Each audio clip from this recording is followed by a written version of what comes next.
Hello भाई, कैसे हो आप सभी। होपफुली बहुत बढ़िया होगे और स्वागत है आप सबका एक नई वीडियो में। तो आज हम बात करने वाले, छोटी सी वीडियो रहेगी। आप लोगों को पता चल गया होगा नए रिक्रूटमेंट रूल्स आए हैं, उसके बाद फिर वैकेंसी की सुगबुगाहट शुरू हो गई है। हमारी तरफ से जो लास्ट टाइम पे ड्रीम केवीएस बैच हमने स्टार्ट किया था, जिसमें हमने केवल 50 बच्चे लिए थे, और क्योंकि हमारा भी फर्स्ट टाइम था तो हमें भी इतना खुद पे भी विश्वास करने के लिए थोड़ा सा हिम्मत चाहिए थी। तो एक कैलकुलेटेड सा रिस्क लिया था हमने और उसका रिजल्ट इतना प्यारा आया, मज़ा ही आ गया। ठीक है, जिसमें से आप लोगों ने बहुत सारे 2 इंटरव्यू देखे होंगे, उनमें भी बच्चों ने बता दिया था उसके बारे में। एक चीज़ ये था कि जो अभी केवीएस में रिक्रूट होने के लिए हमारे केवल रिटर्न और फिर उसके बाद इंटरव्यू की बात चलती है, लेकिन अब क्या चल रहा है कि 3 टियर सिस्टम लाने की बात थोड़ी थोड़ी सी कहीं ना कहीं से सुनने को मिल रही है। उसकी असलियत क्या है, क्या वो अभी आई है फिर पिछली बार से ही कुछ ना कुछ गड़बड़ घोटाले के कारण वो चीज़ें अब उठने लगी हैं। तो उसकी असली बात बताऊंगा आप लोगों को, और 2-4 मिनट की 5 मिनट की मैक्सिमम ये वीडियो रहेगी। तो तब तक लाइक कर दो, वीडियो को शेयर कर दो और अपने दोस्तों के साथ बढ़िया चैनल को सब्सक्राइब भी कर लो। ठीक है, तो पहली चीज़ ये कि भी जो न्यू रिक्रूटमेंट रूल आए, इतने पेज है, आपको पढ़ने की कोई ज़रूरत नहीं है। बस एक चीज़ याद रखो, 2 चीज़ आप लोगों के लिए स्पेशल है जो आप लोगों को कॉमन डाउट होते हैं। एज रिलैक्सेशन में क्या चेंज हुआ है सर, पहले वाले में और अब में कुछ भी चेंज नहीं हुआ। केवल पिछली बार लास्ट टाइम पे जो बीएड वालों को रिक्रूटमेंट रूल में जगह दी गई थी, वो बीएड वाले अब पीआरटी में एलिजिबल नहीं है, वो हटा दिया। दूसरी चीज़, एज इट इज है। फीमेल्स के लिए, सभी फीमेल्स के लिए 40 ईयर्स, मेल के लिए 30 ईयर्स। बाकी आपका जो भी कैटेगरी है उसके अकॉर्डिंग जो भी पर्टिकुलर आपकी डिटेल्स होती है वो आपको पता ही होगा। मेन 2 चीज़ें ही थी। तीसरी, अगर आप स्पेशल बीएड कर रखी है तो क्या आप पीआरटी में एलिजिबल हो? हाँ भाई, एलिजिबल हो। बस उसके बाद आपको थोड़ा सा, जब आप ज्वाइन कर लोगे तो उसके बाद आपको एक छोटा सा कोर्स करना पड़ता है। वो आपको, आप एक बार उसको रिक्रूटमेंट रूल में स्पेशल पीआरटी वाले कॉलम में सबसे नीचे देखोगे ना, तो वहाँ पे आपको लिखा भी मिल जाएगा। ये चीज़ थी रिक्रूटमेंट रूल के अकॉर्डिंग। इसके अलावा इसमें ज़्यादा मत्था मारने या सोचने की जरूरत है ही नहीं। दूसरी चीज़ ये, क्या सर ये जो 3 टियर सिस्टम स्टार्ट हो रहा है कि हम पहले रिटर्न देंगे, फिर उसके बाद कुछ और एक एग्जाम होगा और उसके बाद फाइनल हमारा जो पेपर है ना, इंटरव्यू, फिर फाइनल लिस्ट लगेगी कहीं जाके। भाई ये चीज़ ना, मैं देखो ऑफिशियली नहीं बता रहा हूँ, जो उड़ती उड़ती खबर आ रही है मैं तो वो कन्वे कर रहा हूँ। अब आप समझ सकते हो। सुनना क्या था, पिछली बार जो दाएं बाएं से खुशफुश हुई थी ना, गड़बड़ हुई थी रिक्रूटमेंट में, जो थोड़ी बहुत कोशिश करी गई थी, उसके बिहाफ पे फिर संगठन ने क्या सोचा कि हम जितने बच्चों ने रिटर्न दिया है ना पिछली बार में जो दिया था, संगठन को लग गया कि गड़बड़ हो रखी है, हो रही है, या कुछ भी XYZ जो भी बात थी, इन्होंने सोचा कि इसको कम कैसे फिल्टर आउट करें बच्चों को।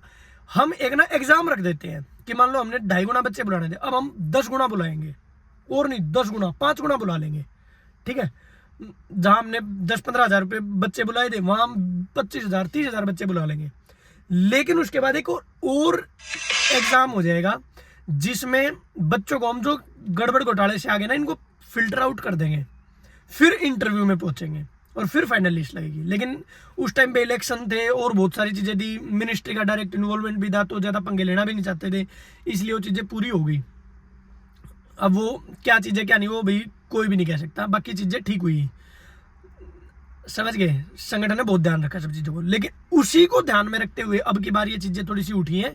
और ये अब तो अब आपको पता चल गया, अब की नहीं है, पिछली बार से ही बातें उठी थी, किसी कारणों से उस टाइम पे दब गई थी। अब की बार क्या पता ये चीज़ हो जाए। बाकी संगठन की ही बातें आपको फाइनल मिलेगी, जो उनकी साइट पे मिल जाएगी। तीसरी चीज़ आती है सर, वैकेंसी कब आएंगी। मेन मुद्दा वो है भाई, वैकेंसीज का वेट मैं आपका बिल्कुल समझ सकता हूँ। अगर रिक्रूटमेंट रूल्स और ये सारी चीज़ें अगर धड़ाधड़ चेंज हो रही हैं तो वो ऐसे ही नहीं उठी है। ये एक प्रोसेस होता है, रिक्रूटमेंट रूल आना या उसके बाद फिर हमारी ट्रांसफ़र होने, ये ना एक सिलसिलेवार तरीके से चलती है। बहुत बार ऐसा हुआ है। तो ट्रांसफ़र भी होपफुली, अभी ट्रांसफ़र के 1-2 दिन पहले ट्रांसफ़र का ही वो आया था कि भाई ट्रांसफ़र के पोर्टल कब से खुलेंगे, कब तक क्या है, क्या सीन है, क्या नहीं है। तो आशा कर सकते हैं कि भाई भगवान की दया से बहुत जल्दी आपकी वैकेंसीज आ जाए। बहुत जल्दी, कितना जल्दी, अपने पास 1 महीने का, 1 या 1.5 महीने का अपने पास एक रो स्पेस मान के चलो कि जिसमें आप अपना प्री रन अप कर सकते हो, ताकि आपके बेसिक्स एक बार तैयार हो जाए। थोड़े से मॉक टेस्ट या प्रीवियस ईयर देख लो, ताकि आपको एक बेसिक आइडिया हो जाए कहाँ कहाँ आपकी क्या क्या आपको पढ़ना है, क्या नहीं पढ़ना है, कहाँ से मॉक टेस्ट देने हैं, कहाँ से आपको कोचिंग लेनी है। ये सारी चीज़ें खूब मत्था मार लो, पुराना ही सिलेबस उठा लो। पुराना मतलब जो 2023-22-23 में जो वैकेंसीज हुई थी वही सिलेबस फाइनल मान के चलो, और उसी के हिसाब से तैयारी करो। पेडागोजी 60 नंबर की आएगी, क्वेश्चन ऐसे आएंगे, बाकी तो आपको पता है 5th से ऊपर कुछ नहीं आना इनका, लेकिन पेडागोजी में ऐसे क्वेश्चन आएंगे जो बिल्कुल एप्लीकेशन बेस्ड है। आपको एक आइडिया मिल जाएगा कि हम तैयारी कैसे करवाते हैं। हम तैयारी मतलब हिमांशु सर बढ़िया तैयारी करवा रहे हैं, और हमारे साथ और भी जो सिलेक्टेड टीचर है वो बढ़िया आप लोगों की हेल्प भी कर देते हैं। तो वो कहाँ कैसे उसका लेवल कैसे सेट होगा, वो आप हिमांशु सर का चैनल है ओए पढ़ ले करके, वहाँ पे आप देख सकते हो, हमारी ऐप डाउनलोड कर सकते हो ओए पढ़ ले, डिस्क्रिप्शन में और पिन कमेंट में उसका लिंक भी है, वहाँ से आप एक बार थोड़ा बहुत आइडिया ले सकते हो कि कैसे कैसे हम चीज़ें करवाते हैं। मैराथन क्लासेस करवा रखी है टॉपिक वाइज, जैसे लीडरशिप जैसा इतना बड़ा टॉपिक है, उसके सारे टॉपिक के क्वेश्चंस पूरी मैराथन क्लास कराई, उसके बाद फिर उसके सारे क्वेश्चन डिस्कस कराए गए विद सॉल्यूशन, मतलब विद एक्सप्लेनेशन बढ़िया वाली। ये हो गया। अब आता है सर ड्रीम केवीएस कब से स्टार्ट करोगे। भाई ड्रीम केवीएस में देखो, हमने अभी एक बार इसका पूरा प्रारूप बना रहे हैं हम, प्रारूप इन द सेंस कि हमारे पास कितने रिसोर्सेज हैं और फिर हम आपके लिए कितना वो कर सकते हैं, उसके क्या क्या क्राइटेरिया रखेंगे हम कि किन बच्चों को सेलेक्ट करना। अब हम भी किसी को भी उठा लेंगे और फिर उसको प्रोमिस कर दें, वो चीज़ उसका कोई फायदा नहीं है, ठीक है ना। हमारा ये होता है कि बच्चा पहले खुद अपना मेटल प्रूव कर चुका हो, उसको हम बढ़िया गाइडेंस दे दें, थोड़ी सी जहाँ उसको जहाँ हेल्प चाहिए हो वहाँ उसको पर्सनली अवेलेबल हो जाए, जिस वजह से वो बच्चा काफ़ी बढ़िया रैंक ले आए। देख सी दमू भी बोल रहा हूँ, हमारा तो यही टारगेट रहता है। अब उसमें बहुत सारे बच्चे ऐसे भी होते हैं जो बेचारे बिल्कुल ग्राउंड से स्टार्ट करते हैं, बहुत जीरो से स्टार्ट करते हैं, उनका भी हमारा ये रहता है कि इनको धीरे धीरे इनको भागदौड़ ना करनी पड़े इधर उधर मटेरियल के लिए, बस पढ़ने पे ध्यान दें। तो ये हमारा मेन मोटिव रहता है ड्रीम केवीएस से। तो बस ठीक है, उसके बारे में आपको सारी डिटेल हमारे ऐप पे हमारे चैनल पे मिल जाएंगी, तो आप तब तक हमारी ऐप डाउनलोड कर लीजिए और बस फिर मिलते हैं जल्दी, ठीक है। ऑल द बेस्ट, बहुत बहुत शुभकामनाएं। भारत माता की जय, जय श्री राम। जो भी आपका डाउट हो, जो भी आपके क्वेश्चन हो, आप कमेंट सेक्शन में पूछ सकते हो, और आप जो भी हमारे लिए सुझाव देना चाहो प्लीज़ दे दीजिए, क्योंकि बहुत थोड़ा टाइम आप लोगों के पास, मैं बता रहा हूँ वैकेंसीज के लिए, मतलब तैयारी के लिए बहुत थोड़ा टाइम है।